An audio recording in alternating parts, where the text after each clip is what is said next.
Hello and welcome. We want to thank you for viewing this short video on properly connecting your single-phase motor to a three-phase motor starter. First, you must always be sure that your starter has enough capacity to handle the motor full load amperage at the voltage that you have supplied.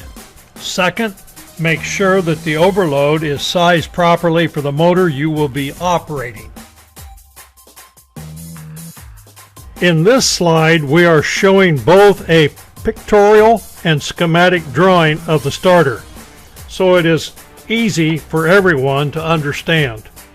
We will be adding the control circuit later, so please bear with us. The important point I want you to take away from this slide is the fact that the wire from T2, which is at the center of the bottom of the overload, wraps back around and connects to L3 at the top of the contactor.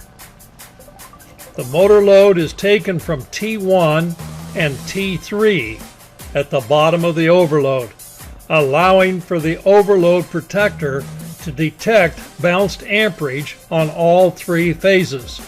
If the overload device does not see this even amperage on all three legs, it will trip.